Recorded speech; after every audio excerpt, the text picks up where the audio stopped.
உடல் கட்டுகளை வன்மைப்படுத்தக்கூடிய மருந்துகள் ஆண்களுக்கு கொடுக்கும்போது அவங்களுக்கு ஆரோக்கியமான ஒரு விந்தணுக்கள் வந்து உற்பத்தி ஆகும். அதே போல் பெண்களுக்கும் சரி, அவங்களுக்கு ஹார்மோன் டெஃபிஷியன்சி இருந்தால் அதுக்கேற்ற மாதிரியான மெடிசின்ஸ் கொடுப்போம். கருமுட்டை வளர்ச்சிக்கு மெடிசின்ஸ் கொடுப்போம். கருமுட்டை வந்து புதுசாக வளராது. கருமுட்டை ஆல்ரெடி வந்து நம்ம பிறக்கும் போதே பெண்களுக்கு கருமுட்டை எல்லாமே இருக்கும். அந்த ஒரு மாதமும் ஒவ்வொரு கருமுட்டை வந்து வளர்ந்து வெளியே வரும்.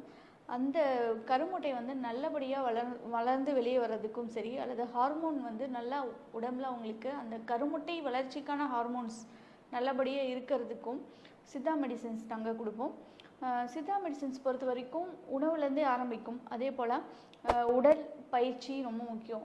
ஜென்ஸ் பொறுத்த வரைக்கும் நாங்கள் ட்ரீட்மெண்ட் கொடுக்கும்போது உடற்பயிற்சி ரொம்ப முக்கியம். அதே போல் அவங்களோட ஸ்லீப்பிங் பேட்டர்ன் ஒரு 7 to 8 hours ப்ராப்பரான ஒரு ஸ்லீப் இருக்கணும் அப்படின்னு இருந்தால் அவங்களுக்கு ஸ்ட்ரெஸ் லெவல் கம்மியாகும்.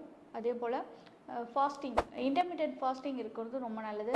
ஹை ஃபேட் ஃபுட்டு எல்லாம் எடுக்கக்கூடாது. ஒரு ஆரோக்கியமான ஸ்பெர்ம் அப்படிங்கிறது பார்த்திங்கன்னா அதோட மொட்டிலிட்டி, மார்ஃபாலஜி எல்லாமே கரெக்டாக இருக்கணும்.